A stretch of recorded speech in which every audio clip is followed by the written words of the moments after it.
Welcome back to Restorative Grief with Mandy Capehart. You are listening to episode 19, titled How Wordle Can Help You Heal. Last week, we talked about the impact of grief brain on our ability to focus, think, or even write a simple, short transcript. Myself, I experienced a flood of frustration because my own brain was lost in all the thoughts I wanted to work through. So this week, I want to share one of the accessible things that I used to bring myself back to a baseline of clarity and connection. And no, it's not another breathing meditation. This week, I want to talk about Wordle, the insanely popular once-a-day word puzzle game wooing the internet 5 green squares at a time. If you haven't seen anything about it yet, it's an internet-based word guessing game created by a programmer husband for his word-loving wife. He released the program for any online user to play, and the internet went wild, sharing scores, celebrating wins in only a few guesses, and collectively lamenting when the word got the best of us and broke our winning streaks. A ton of copycat versions of this game have taken over the app stores, including Nerdle, a game where you identify a math equation, Dordle, Quordle, and more. They're a little hard to pronounce. And admittedly, I have at least 4 of the other versions bookmarked on my phone. So how can a little word game help us heal through grief? Oh, my friend, let me tell you the ways. When you are grieving, your grief brain is overwhelmed. You know this. It's disconnected, and often you feel mentally detached and out of alignment with your community, your values, your family, even yourself. It can be difficult to know how to start a conversation anymore, and even those life-affirming care tasks like getting out of bed or drinking water or eating a healthy meal can derail your thoughts to the point of giving up and binging Netflix for the rest of the day. In short, grief can make your brain feel kind of broken. But even though this little word game will require that you know the basics of the English language and make you think, this is a phenomenal tool to realign your brain with your heart. So let's pretend you just can't guess the right word. Day after day, you arrive at your 6th guess, and still you haven't answered correctly. But does this change anything about your life or your day? Not really. In fact, this is a very safe way to fail. Losing the Wordle of the day doesn't mean you're unable to finish what you start, and the grief brain needs to remember that it's okay to make mistakes, to mess up, not be productive, or not feel successful in everything that we do. It's also a very small task for the day that, once complete, truly feels like some kind of an accomplishment. Even if you answer incorrectly, the act of engaging in this on a daily basis can become a little ritual for your brain to step away from the requirements of life and into a little language oasis. So some people use body movement to get out of that overthinking habit in grief. Some people listen to emotionally charged music or read poetry to help their heart begin to feel productively again. And some still need a mental engagement to move through loss. Wordle is one great way to see if a mental exercise can help you experience relief.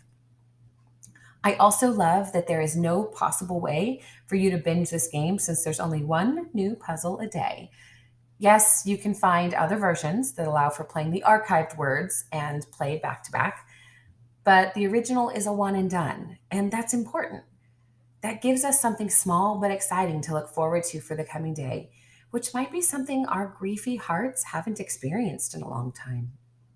Gosh, I actually know people who stay awake until midnight just to play as soon as possible. Although I would recommend prioritizing sleep instead of puzzles, but that's just my opinion. And lastly, Wordle is going to create and invite community around you. Whether your answer is a hit or a miss, you are allowing yourself a chance to invest in a little microcosm of people with no requirements beyond showing up. We all want to have something in common with others, but while grieving, belonging is a really difficult thing to practice. It's painful, and it can leave us feeling wildly misunderstood. But Wordle?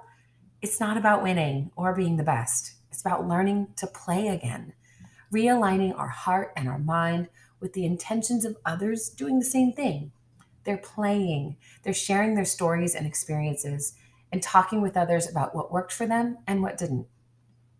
One of my favorite things to witness in the Wordle community is learning who has a set starter word and who doesn't, Who is winging this game and who is sticking to a formula? My husband uses a completely obscure starter word that includes 5 of the most commonly used letters in the alphabet, and it still doesn't always help him. But that's just it. Is Wordle a formula and a ticket out of grief? Probably not.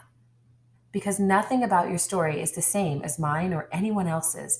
But maybe instead of looking for final destinations, we can continue to pack our toolbox with techniques and tips, strategies, and reminders of what we can reach for when the fog rolls in.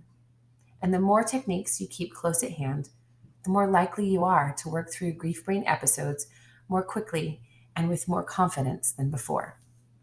And doesn't that sound like healing to you?